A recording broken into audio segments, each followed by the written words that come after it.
দেখছেন সবার খবর, সবার নজর, বার্তা এক নজর। চুঁচুড়ায় গ্রেপ্তার প্রাক্তন তৃণমূল বিধায়ক ঘনিষ্ঠ দুই মাসলম্যান। 2017 সালে চুঁচুড়ার বিজেপি কর্মী নিমাই দত্তকে বন্দুকের বাট দিয়ে মেরে মাথা ফাটিয়ে দেওয়ার অভিযোগ। 2021 সালে ও 26 সালে নির্বাচনের আগে ওই বিজেপি কর্মীকে প্রাণনাশের হুমকি দেওয়ার অভিযোগে গ্রেপ্তার করা হয় তৃণমূল কর্মী বিজয় কাহার এবং বীরেন্দার সাহানি ওরফে লালনকে। পুলিশ সূত্রে জানা যায়, এলাকায় তোলাবাজি, ভয় দেখানো, জমি দখল সহ একাধিক অভিযোগ রয়েছে ধৃতদের বিরুদ্ধে। গত পৌরসভা নির্বাচনের দিন এক বিজেপি কর্মীকে ঘুষি মেরে দাঁত ফেলে দেওয়ার অভিযোগ রয়েছে। সেসব অভিযোগ খতিয়ে দেখা হচ্ছে। আজ ধৃত তৃণমূল কর্মীদের চুঁচুড়া আদালতে পেশ করা হয়। পুলিশ হেফাজতে নিয়ে তাদের বিরুদ্ধে থাকা অভিযোগ খতিয়ে দেখবে পুলিশ। আদালতে যাওয়ার সময় বিজয় কাহার দাবি করেন তাকে ফাঁসানো হয়েছে। তারা তৃণমূল করেন, এটাই অপরাধ। আমাদের কিছু বন্ধু যারা আগে সিপিএম করতো তারা তৃণমূল করে, এখন বিজেপি হয়েছে, তারাই ষড়যন্ত্র করছে। এটা কি ষড়যন্ত্র? এটা কি রাজনীতির ষড়যন্ত্র? হ্যাঁ, নিশ্চয়ই। আপনি তো তৃণমূল করতেন, তাহলে আপনাকে এতদিন পরে অ্যারেস্ট? তৃণমূল আমি যদি করতাম না, সারা পশ্চিমবাংলার লোক তৃণমূল করতো। সেই জন্য কি অ্যারেস্ট হয়েছেন? বলছি সেই জন্য কি ধরলো? সেটা জানি না, এবার কিসের জন্য ধরলো সেটা জানি না। হ্যাঁ, তবে এর পেছনে কিছু আমারই খুব ভালো বন্ধু আছে, তাদের ষড়যন্ত্র আছে। তারা কি কোনো দল করে? তারা দল করে না, তারা সিপিএম করতো, এখন তারা তৃণমূল করছিল, তারপরে এখন বিজেপি করছে। আচ্ছা, তাহলে কি ষড়যন্ত্রের শিকার দাদা? হ্যাঁ হ্যাঁ, তৃণমূল করাটাই দোষ ছিল?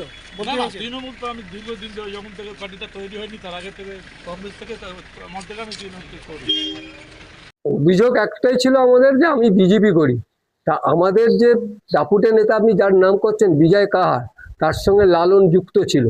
তারা এই পশ্চিমবঙ্গের এই হুগলি চুইজের মধ্যে এমনভাবে দাপট দেখাতো, একটা ঠেলাওয়ালা থাকলে ঠেলাওয়ালার কাছ থেকে পয়সা নিয়ে ঘুরে বেড়াতো। হ্যাঁ, তাই এরা আমাদের সহ্য করতে পারতাম না, তার কারণ আমরা তার প্রতিবাদ করতাম। সে হয়েছিল ঘটনাটা কিছুই হয়নি। ঘটনাটা হচ্ছে আমি একটাই আমি বিজেপি করি। এই বিজেপি করি বলে ওরা আমার মুখ বন্ধ করতে চেয়েছিল, কারণ আমি মুখ বন্ধ করে থাকার ছেলে নয়। আমি বিজেপিকে ভালোবাসি, বিজেপির জন্য জানও দিতে পারি, প্রাণও নিতে পারি। কি হয়েছিল? কিছুই হয়নি। একটা মানে প্রোগ্রাম ছিল আমাদের, সেই প্রোগ্রামটা আমরা করতে গেছিলাম। করার আগের দিন আমার বাড়িতে এসে বউকে বলে গেছে যেন নিমাই দত্ত কালকে বিকেলে না বেরোয়। হ্যাঁ, কালকে সকালে না বেরোয়, না করতে পারে। কি হামলা হয়েছিল? হামলা হয়েছিল ওদিকে। হঠাৎ দেখি আমাদের 50-60টা ছেলে বমি করতে করতে এসে আমাকে বাড়িতে এসে বেদম মারলো।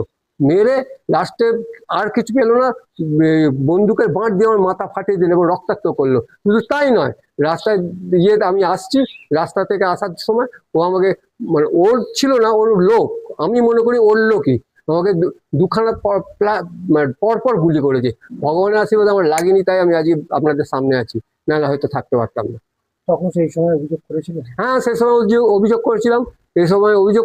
সেই অভিযোগে কোনো কাজ হয়নি, কারণ সেই প্রশাসন একেবারে তৃণমূলের চটিচাটা ছিল। এখন নতুন করে কি অভিযোগ করেছিলেন? হ্যাঁ, এই রিসেন্টলি আমি নতুন করে অভিযোগ করলাম। হ্যাঁ, যে 2017 সালের এটা আবার আমার যে মানে ডাক্তার সার্টিফিকেট, মানে হসপিটালের যে এগুলো সব তুলে আমি এফআইআর করলাম। আমাকে থানা যথেষ্ট হেল্প করেছে, রিওপেন করবে। আমি তো অবশ্যই চাইবো যে আমাদের হুগলি জেলায় হুগলি জেলায় বা চুঁচুড়ে কোনো রকম সন্ত্রাস না হয়, কোনো রকম একবার সন্ত্রাস মুক্ত, গুন্ডা মুক্ত এবং তোলাবাজ মুক্ত আমাদের চুঁচুড়া বিধানসভা হোক। আইনের কাছে কি চাইবেন? আইনের কাছে তো ওর কঠোর শাস্তি চাই। এবার আইন কি বুঝবে সেটা জানি না। আস্থা আছে আইনের উপর? আস্থা আছে, অবশ্যই আইনের উপর আস্থা আছে। কি নাম? আমার নাম নিমাই দত্ত, আমি হুগলি ডিস্ট্রিক্টের কিষাণ মোর্চার জয়েন্ট সেক্রেটারি।